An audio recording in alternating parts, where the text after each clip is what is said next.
Well-known lawyer Alan Dershowitz, whose client list formerly included the late financier Jeffrey Epstein, made headlines recently during a tense interview. Dershowitz made an appearance on the Kim Iversen show and things were going fine until Iversen asked Epstein, who killed himself in 2019.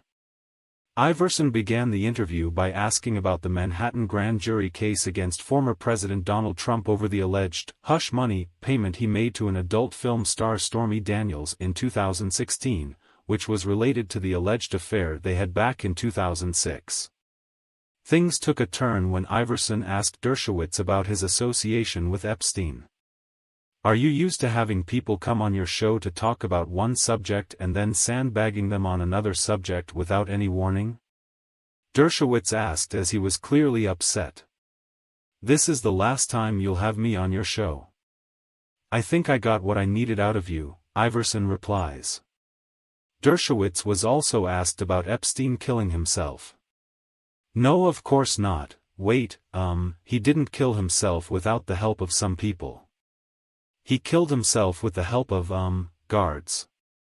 The former right-hand woman to Epstein, Ghislaine Maxwell, is locked away for nearly 20 years in prison, but several cases against Epstein are not going away.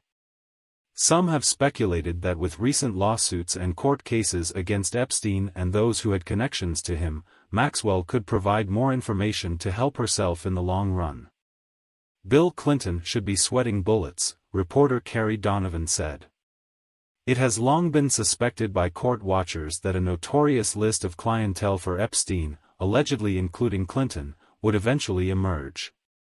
The shocking warning came out of a new documentary that investigated the role of Britain's Prince Andrew and his close ties as a client of Epstein's, when the comments were made that there could be further revelations about other clients of Epstein's because his madam, Ghislaine Maxwell, who was recently convicted for crimes associated with Epstein, has until June 2023 to cooperate with prosecutors in possibly overturning more names.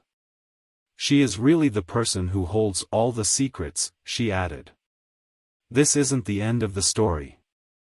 Maxwell, who is serving a 20-year prison sentence, has been moved to a low-security prison in Tallahassee, Florida. Maxwell will be eligible for release on July 17, 2037. Explosive information has come to light as the public awaits the pending release of the full client list kept by the late convicted pedophile Jeffrey Epstein.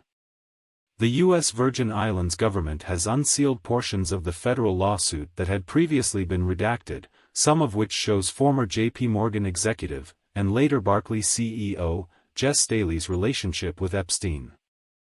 Staley and Epstein exchanged roughly 1,000 emails between 2008 and 2012.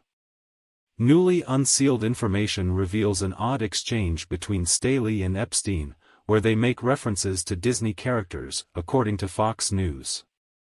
These women were trafficked and abused during different intervals between at least 2003 and July 2019, when Epstein was arrested and jailed, and these women received payments, typically multiple payments, between 2003 and 2013 in excess of $1 million collectively, according to the unsealed passages.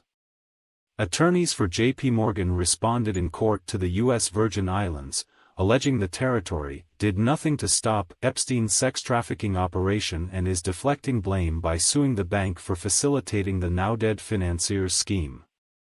USVI's lawsuit is a masterclass in deflection that seeks to hold JPMC responsible for not sleuthing out Epstein's crimes over a decade ago, attorneys for JP Morgan wrote in the filing. Yet USVI had access at the time to the same information, allegations, and rumors about Epstein on which it alleges JPMC should have acted. Having sought and obtained more than $100 million from Jeffrey Epstein's estate and businesses for damages caused by his sex trafficking crimes, the United States Virgin Islands, USVI, now casts farther afield for deeper pockets. USVI did nothing to stop Epstein during this period, notwithstanding the fact that he registered with the USVI as a Tier 1 sex offender, J.P. Morgan's attorneys wrote. In another suspicious move, U.S. Virgin Islands Governor Albert Bryan fired AG George after the lawsuit against J.P. Morgan was filed in December. The island's civil action comes on the heels of lawsuits filed in December by two women against J.P. Morgan and Deutsche Bank who also accused Epstein of sexual abuse, claiming that the financial institutions benefited from the late pedophile's sex trafficking. Epstein was found dead in his New York City jail cell in 2019. A medical examiner ruled that he died by suicide.